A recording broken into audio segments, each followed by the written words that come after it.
আমি এখন মোহাম্মদপুর শারীরিক শিক্ষা কলেজের সামনে রয়েছি। প্রথম আলো পত্রিকায় শারীরিক শিক্ষা কলেজের দেয়াল লেখনের বিষয়টা উঠে এসেছে, আর আপনাদেরকে দেখাচ্ছি আসলে শারীরিক শিক্ষা কলেজে দেয়াল লেখনে কী কী বিষয় উঠে এসেছে। চলুন আমরা দেখি। আপনাদের দেখাচ্ছি যে শারীরিক শিক্ষা কলেজের দেয়ালে যে লেখাগুলো উঠে এসেছে এবং সেটা প্রথম আলো পত্রিকাতে খুব হাইলাইট করে এটাকে শেয়ার করছেন, যেটা প্রথম পৃষ্ঠাতেই পত্রিকায় নিয়ে আসছে। শোনো মহাজন, আমি নয়তো একজন, শোনো মহাজন, আমরা অনেকজন।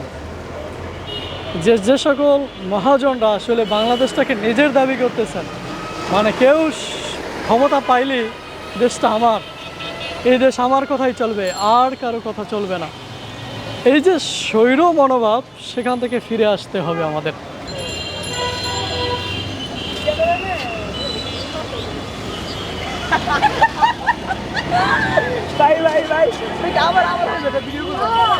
আমার বেটা মারলু কেন, সেই যে রংপুরের ছেলেহারা মায়ের যে কথাটা ছিল, পানি লাগবে পানি, রাষ্ট্র সংস্কারের কাজ চলমান, সাময়িক অসুবিধার জন্য দুঃখিত। এভাবে আসলে পুরো দেয়াল লেখা রয়েছে।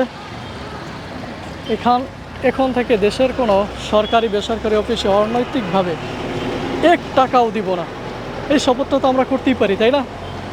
চাঁদাবাজি বন্ধ করুন। এবং সবাই যদি আসলে আমরা ঐক্যবদ্ধ হই এই বিষয়ে, তাহলে কিন্তু পারবে না সেই দুর্নীতিবাজরা। ওরা হিন্দিতে কথা বলে, আইসে, সমন্বয়কারকরা টাকা নিয়ে পালাচ্ছে, লাইলাতুল গুজব হতে সাবধান। এখন থেকে চোখের সামনে কোনো অন্যায় হলে সাথে সাথে রুখে দাঁড়াবো। স্বাধীনতা এনেছি, সংস্কারও আনবো। আমরা গর্বিত বীর জাতি, আমার ভাইয়ের রক্তে রাঙানো 2024 জুলাই।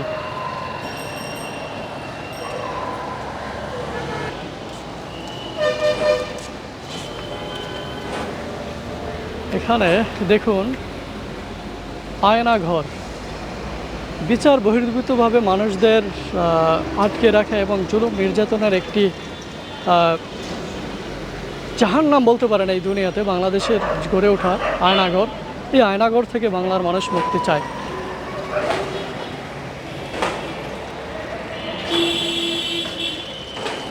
স্বাধীন, সংস্কার, সভ্যতা, শান্তি।